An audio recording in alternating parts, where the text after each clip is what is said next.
ዛሬ አማራን ሲማጸን ነው ያለው በግልጽ ማለት ነው። ሲማጸን ነው ያለው ጦርነቱን አልቻልንም፣ ኢትዮጵያንም አላዋጣትም፣ እኛንም አላዋጣንም፣ አማራንም አያዋጣውም። ስለዚህ ደግሞ ምን አለ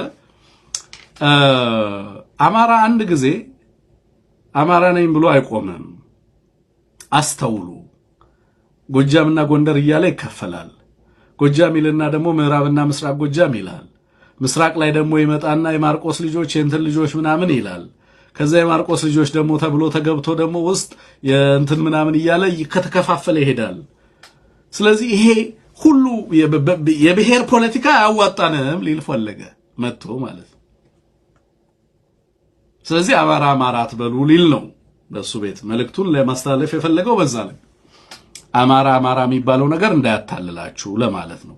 ከዛ ጎንደር ጎጃም የሚል ነገር ይመጣል። ከዛ ደግሞ እያለ ምናምን ይልና እስከታች ድረስ መከፋፈሉ ይቀጥላል እያለ ሊያቀርብ ይሞክራል። አብይ አህመድ ይሄን ንግግር ግን ጨፌው ላይ ሄዶ ዛሬ 5 ዓመትና 6 ዓመት ሲናገር እንደዛ አይደለም ኦሮሞን አድሬስ ያደረገው። እንደውም በኦሮሞ አንድ አለመሆን እና በመከፋፈል አንድ ጊዜ በሃይማኖት ሌላ ጊዜ በሌላ መንገድ ይከፋፈላል እያለ እየተቆጣ ሲናገር ደግሞ አውቃለሁ ነው አሉኝ ቪዲዮዎቹ እንደዛ እያለ ሲናገር የሚያሳዩ ማለት ነው። የአማራው አንድነት አሁንም ለአብይ አህመድ ፕሮብለም ሆኖ ይቀርባል ብዙ ጊዜ። ስለዚህ አማራ አማራ አትበሉ የሰው ልጅ በዛ መንገድ ስለሚከፋፈል ስለዚህ በብሔር ላይን አታስቡ እያለ ነው። ዞሮ ዞሮ ናሽናሊዝሙ የአማራ ብሔርተኝነትና የብሔርተኝነት አስተሳሰቡ ስጋት ነው ብለው የሚያስቡ ኃይሎች እንዳሉ ስለሚያውቅ ነው።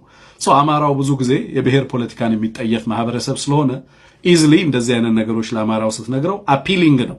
the best of our minds by the way አማራ በጣም ተማሩ የምንላቸው የአማራ ልሂቃንም ናሽናሊዝሙ ያጠፋናል ነው የሚሉት፣ ብሔርተኝነቱ ያጠፋናል ነው የሚሉት። መፍትሄው ምንድነው ምናምን ስትላቸው ብሔርተኝነት ላይ ጦርነት ማወጅ ነው ይላሉ። እና ከዛ ብሔርተኝነት ምንድነው ምናምን ስትላቸው ይገርመኛል። እነ መስፍን አራያ ሪኮሜንዴሽኑን የሚያቀርበው ለብሔር ልሂቃን ነው። ኦኬ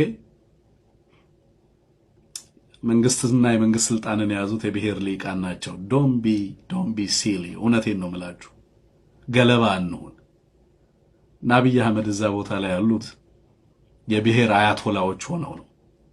እነ ፊልድ ማርሻል ብርሃኑ ጁላ የብሔር ተወካዮች ናቸው። ሀገሪቱ ውስጥ የምትመለከተው እያንዳንዱ የፖለቲካ ስልጣን አሰላለፍ የብሔር እነዛ ኃይሎች ናቸው ሪኮሜንዴሽኑን የሚተገብሩት። ኦኬ ድንጋይ አንሁን ባካችሁ። የብሔር ፖለቲካ ነው ኢምፕሊመንት የሚያደርገው ማንን? አንተ የምታመጣው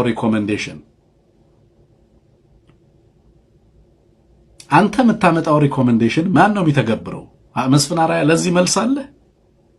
ምንድነው ሪኮሜንዴሽንህ ምን እንዲሆንና እንዳይሆን አብይ አህመድ አስቀድሞ ነግሯል።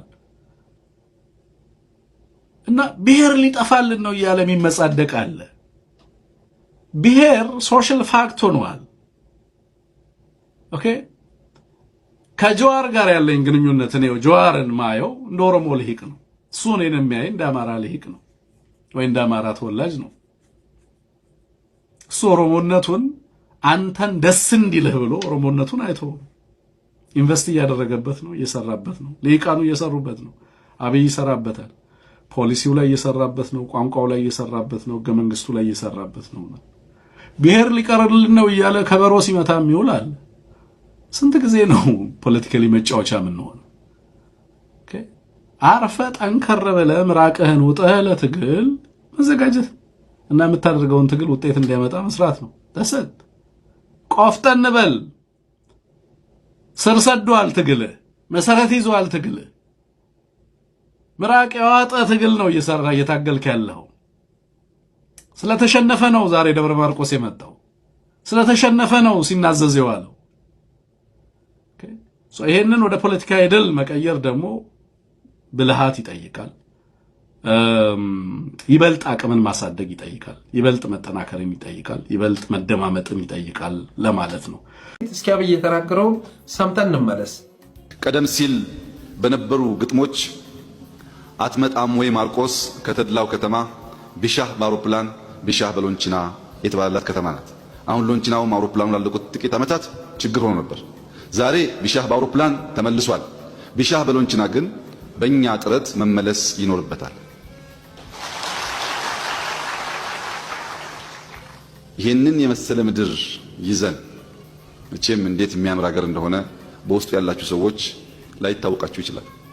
እንደዚህ ያለውን ለምለም ሀገር ይዘን ተግባብተን ተዋደን ሀገራችንን መስራት ሲገባን ባንግባባ እንኳን ተወያይተን ተከራክረን ተነጋግረን ሳንጋደል አብረን መኖር ሲገባን ክፉ ክፉን የምንስብ መልካም መልካሙን የምንገፋ መሆን የለብንም።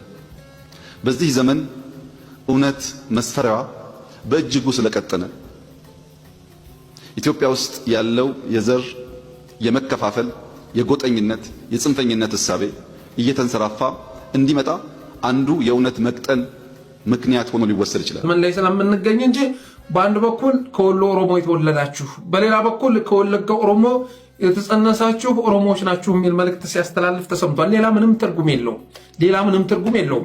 ለኛ ለአማራዎች ወሎ ቤት አማራ ነው።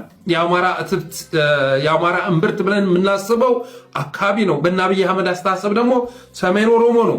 ወሎን እንደዛ ነው የሚያስቡት። ከዛም አልፎ ግን አብይ አህመድ ወሎንና ወለጋን ያስተሳሰረች ከተማ መሆኗን ከገለጸ በኋላ የዘር ሐረጋችሁ ቢቆጠር ኦሮሞዎች መሆናቸው አያጠራጥርም በማለት ተናግሯል። እውነትማ የተደፈጠጠበት ጊዜ ላይ ነው የምንገኘው። ስለ እውነት የምናወራ ከሆነ እኮ አብይ አህመድ በአንድ ወገኑ አማራ ነው አይደለም? በአንድ ወገኑ አማራ እኮ ነው። ኢትዮጵያን የሚያመስዋት እኮ ያንዳንዱ ፖለቲከኛ ብትመለከቱ፣ በጽንፈኝነት በዘረኝነት ሀገሩን የሚያሳብዱ ፖለቲከኞችን ብትመለከቱ እኮ በአንድ ወገናቸው አማራ ናቸው። ጌታቸው ረዳን ተመልከት፣ በአንድ ወገኑ አማራ ነው። ትናንትና ግን የትግራይ ብሔርተኛ አቀንቃኝ ሆኖ ያደረሰው ውድመት የሚዘነጋ አይደለም። አማራው ላይ የምናወራርደው ሂሳብ አለ እያለ ሲደነፋ የነበረ ሰው ነው ጀዋር መሐመድ። ውህድ ማንነት ያለው ሰው መሆኑ ይታወቃል። በተመሳሳይ መልኩ እነ ሽመልስ አብዲሳ የአማራ ሚስት አግብተው በአንድ ወገናቸው አማራ የሆኑ ልጆችን የሚያሳድጉ መሆናቸው የሚዘነጋ አይደለም። የኢትዮጵያ ፖለቲካ ውስጥ ገብታችሁ ጽንፈኝነትን በተለይ ደግሞ የኦሮሞ ፖለቲክስ ውስጥ በኃይለኛ ዘረኝነትን የሚያቀነቅኑ ሰዎችን ውስጣችሁን ገብታችሁ ብትፈትሹ ከአማራ ጋር መዋለዳቸውን ትረዳላችሁ። በአንድ ወገናቸው ኦሮሞ፣ በአንድ ወገናቸው አማራ። ግን ከኦሮሞ በላይ ኦሮሞ ሆኖ ለመገኘት ጽንፈኝነትንና ዘረኝነትን ሲያቀነቅኑ ትሰሟቸዋላችሁ እንጂ የኢትዮጵያ ፖለቲካ ውስጥ ዋነኛ ችግር ፈጣሪዎች ብላችሁ የምታስቧቸው ሰዎች በሙሉ ውህድ ማንነት ያላቸው ናቸው፣ አብይ አህመድን ጨምሮ። አብይማ የኦሮሞ ዝርያ የለውም ነው የሚባለው። አብይ አህመድ አፋን ኦሮሞ ተናጋሪ እንጂ አህመድ ራሱ አሳዳጊው እንጂ የወለዱት አባቱ አይደሉም ተብሎ ነው የሚታሰበው። እና አጠቃላይ የአብይ አህመድን አካሄድ ስንመለከተው አማራን በመደገፍ የመጣ ያለውን ማዕበል ለማሳለፍ ቆርጦ መነሳቱን እንረዳለን። እያንዳንዱን ንግግር ተመልከቱ። እሱ ብቻ ሳይሆን በዙሪያ ያሉ ሰዎች የሚያደርጓቸውን ንግግሮች ተመልከቱ። እነ ዳንኤል ክብረት ዛሬ ጃዊሳ ምናምን እያሉ መዘብዘባቸውን አቁመዋል። አርፋችሁ ተቀመጡ፣ እስካሁን ብዙ ችግር ፈጥራችኋል ተብለው ጸረ አማራ ትርክት ማነበባቸውን እንዲያቆሙ ተደርጓል። የሀገራዊ ምክክር አጀንዳዎች ለአማራ ጆሮ እንዲጥሙ ተደርጓል። አማራን እሰብረዋለሁ የተባለው ታየ ደንደዓ አይነገረን እነ ዶክተር ሚልኬሳ አይነገሩን። አማራ እኮ እየሰባበርኩልህ ነው፣ ከዚህ በላይ ምን ላድርግልህ አለኝ ያለው። ጎጃም የአማራ ሴንተር ነው፣ የአማራ እምብርት ነው። ጎጃምን ነው ሰብረሃለሁ ስትለው የነበረው ትላንት። ለእኔ አይደለም የነገር ለራስህ ሰዎች ታየ ደንደዓ እስር ቤት ያለው ሰውዬ ያጋለጠ የፈለገው ይምጣ፣ ለአማራ ህዝብ ግን ተናግሬው ልሙት ብሎ የተናገረው ነው። አሁን ቆዳን እንትን ቀይረ ጅብ በማያውቁት ሀገር ሄዶ ቆርበት አንጥፉልኝ አለ ይላል። ማን ነው ይሄ? ጎጃም ህዝብ ነው እንደዛ የሚለው። አብይ አህመድ አሊ በደንብ አድርጎ ነው የሚያውቅ። የአየር መንገድ ይሄ አየር መንገድ ገነባን የሚለው ምን አማራጭ አለው? ብልጽግና በዚህ መሄድ አልቻልን፣ ወደ አዲስ አበባ አላሻግርም ያለው ሽፍታ አለ ይላል። ወደ አዲስ አበባ አላሻግርም ያለው ልክ እንደ አሶሳ ነው ጎጃም ማለት። በዚህ ሰዓት ደብረ ማርቆስ ቅርብ ነው፣ አዲስ አበባ ቅርብ ነው። አሶሳ ማለት ነው። አሶሳ በእግር በመኪና መሄድ አይቻልም። በየብስ ዝግ ነው። በየብስ በምንድን ነው? በአውሮፕላን ብቻ። አሻድሊ ሐሰን ችግር የለበትም። የብልጽግና ሰዎች ችግር የለባቸው። ሽመልስ አብዲሳ በአየር ይሄዳል፣ በአየር ይመለሳል። በመኪና ዝግ ነው። ኦርዲነሪ ሲቲዝንስ የቤንሻንጉል ጉሙዝ ተራ ዜጎች መንቀሳቀስ አይችሉም። አሁን አዲስ አበባና ደብረ ማርቆስ ተለያይተው ሩቅ ሆነው አዲስ አበባ ያለው ህዝብ ከዲያስፖራ የሚመጣ ህዝብ እዛ ጎጃም መሄድ አቅቶት ሐዘን የማይደርስ ለቅሶ ማህበራዊ ጉዳይ ምናምን መቀላቀል የማይችል ህብረተሰብ ሆኖ አሁን ስለ አውሮፕላን አስመረቅ ይላል።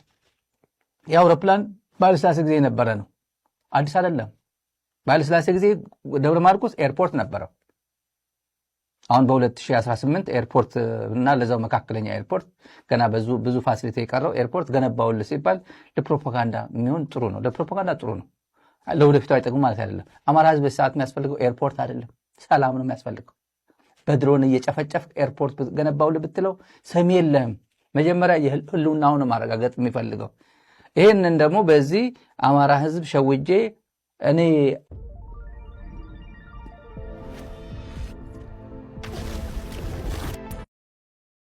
ለአብይ አህመድ አሊ ከበሻሻ የመጣው እኔን ይወደኛል ይሄው ኤርፖርት ገነባውል ብለህ ልትሸውለው ከሆነ አይሆንም። እሱ አይሆንም። ደግሞ ይሄ ለፕሮፓጋንዳ ነው የመጣው። እኔ እኮ ጎጃም ረገጥኩ እኮ የዘመነ አካባቢ እኮ ረገጥኩ ለማለት ነው። በሄድኩበት እኮ ከፈለኩኝ ደብረ እንትን ደምቢዶሎ ረግጣለሁ፣ ሄዳለሁ፣ ፎቶ ተነስቼ እመጣለሁ። ከዛ መጣው ባህር ዳርም ሄድኩኝ ይላል፣ ጎንደርም ሄድኩኝ ይላል። ፎቶ ለመለጥ በቃ ያልሄደው ብቸኛ መቀለ ብቻ ትግራይ። እንደቋመጥክ ትቀራለህ። እሱ ተው እንደቋመጥክ ትቀራለህ። ክፍለ ጦር አጅበ እንኳን አትሄድም። እዚህ ደብረ ማርቆስ ያደረከው ትግራይ አታደርገውም። ይሄን ጎጃም ረገጥኩ ለማለት እንደ ስኬት ነው፣ ትልቅ ስኬት ነው። ጃልመሮ ከዚህ በፊት አንድ ብሪፊንግ ወጥቶ ኦንላይን ብሪፊንግ መጥቶ ብሪፍ ሲያደርግ ኮሚኒቲውን ኦሮሚያ የሆነ ቦታ ሲሄድ እንደ ትልቅ ስኬት ነው የሚቆጥረው። ይኸው መጣው እኮ ሸኔ የሚባል ኦላ የሚባል የለም በእኔ ቁጥጥር ስር ነው ብሎ ለመመካትና ለመኮፈስ እንደ ትልቅ ስኬት ነው የሚቆጥረዋል። አሁንም ደብረ ማርቆስ ሄዶ ንግግር አድርጎ መምጣቱ